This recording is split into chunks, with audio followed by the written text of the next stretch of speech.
I think his finest moment was his defense of Brett Kavanaugh, who's a terrific guy, and was treated very, very unfairly by the Democrats, very unfair. I've never seen anything like it. Maybe the worst I've ever seen anyone treated. That includes me. Good evening, and welcome to the channel.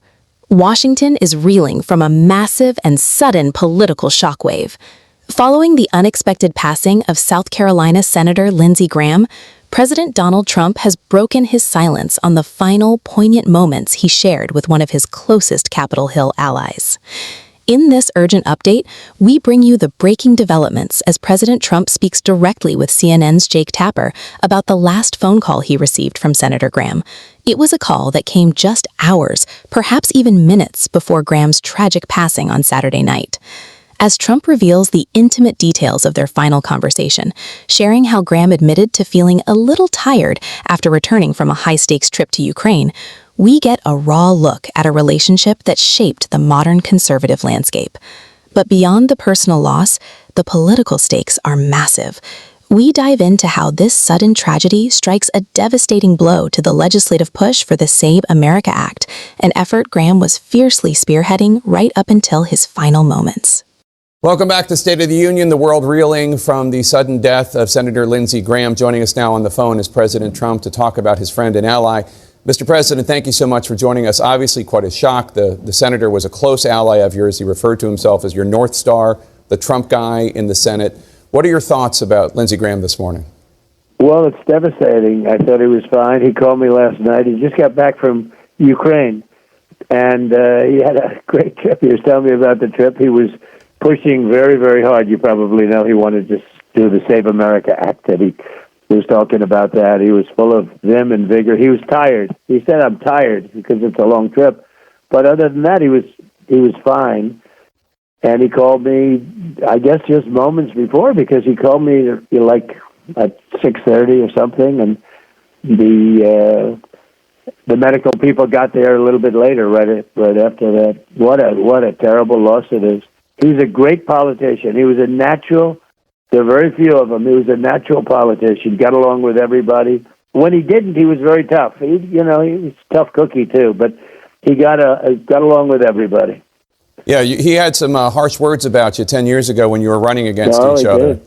Well, he ran against me, and he was, formidable. He was tough cook. He was tough and smart, and that's why I got to know him on the campaign. I didn't know him before then, and I spoke to him maybe once in my life before then, but I got to know him. He was one of the 17 people that ran against me, and he was, a smart guy, and it was a nasty campaign. He was tough and nasty, but I was nasty too, and it worked out fine, and I got to know him by little drips and drabs, and then we became friendly, and there was no better advocate. He was a fantastic advocate in the Senate, and he could do things that other people. He was able to. If I had a really big problem with a certain Democrat, he could work it out.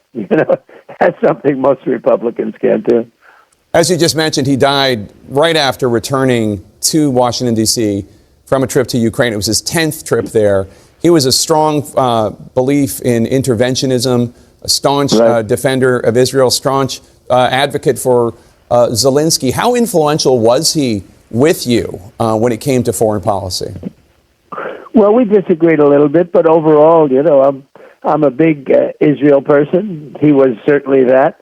I wanted to see the war with Ukraine end very quickly. I think he was more into keeping it going. Frankly, he was very, very militant having to do with that. But I was from the standpoint of 25,000 people dying every month. I didn't like that. And he was a very strong military person. So am I. But I think we used it a little bit differently. We probably had a little bit of a different attitude, but we got along on it. Essentially, we agreed. And essentially, we agreed on almost everything. Where he was really becoming strong was the Save America Act. He was really, and I think he was going to be there very, very strongly on the filibuster. He was against terminating the filibuster.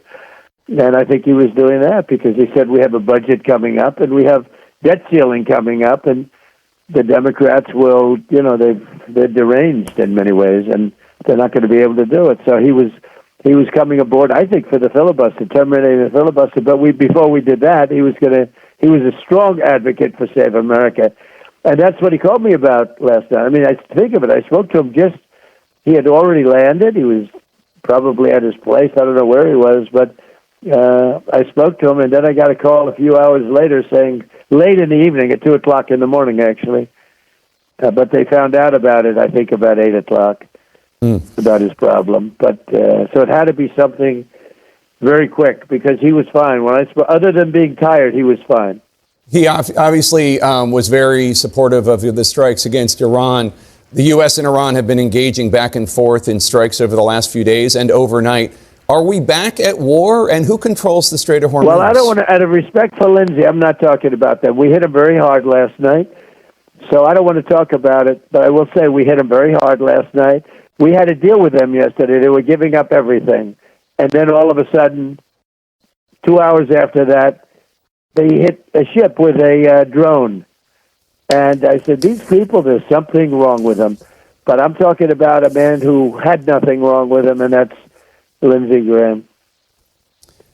Iran has declared the Strait of Hormuz closed. Is that true, Mr. President? It's open as far as we're concerned. Don't talk about it. Talk about the reason that you asked me to speak. Okay.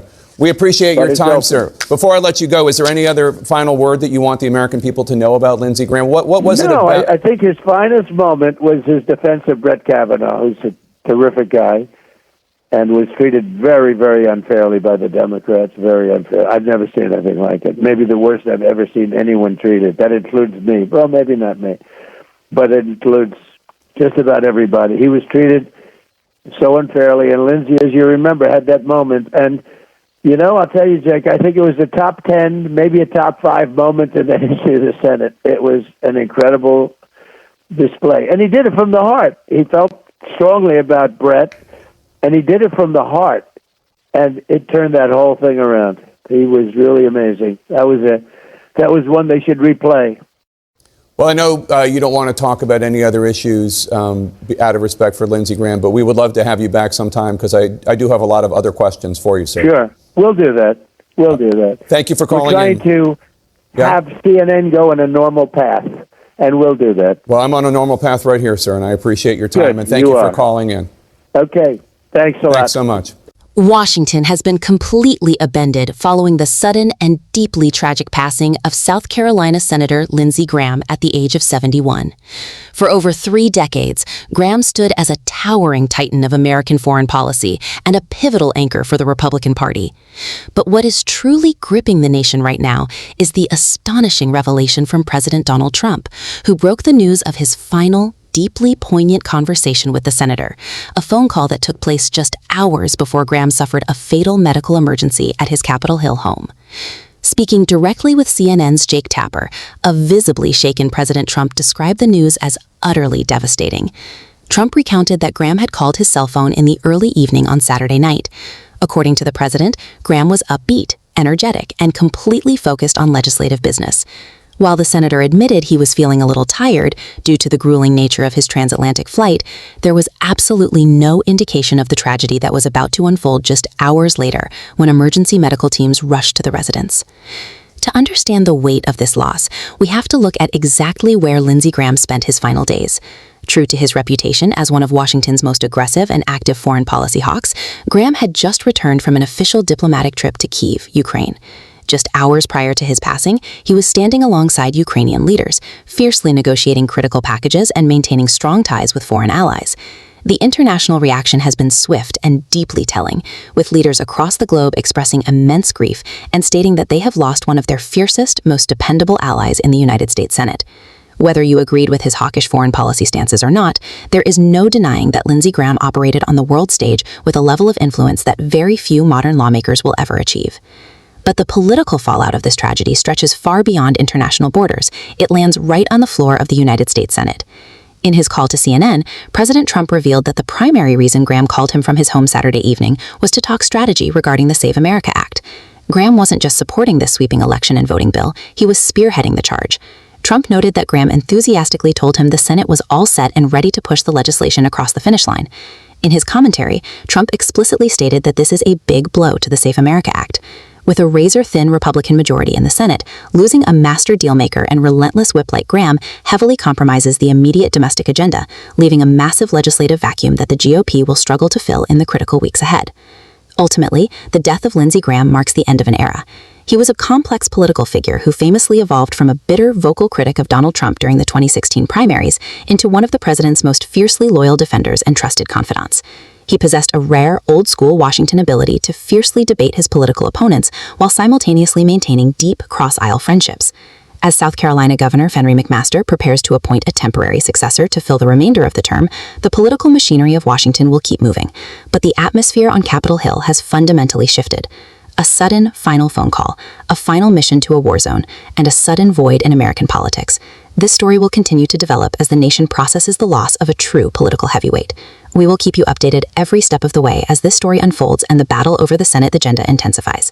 If you want to stay ahead of the curve on breaking political updates, analysis, and insider developments, make sure to hit that like button right now.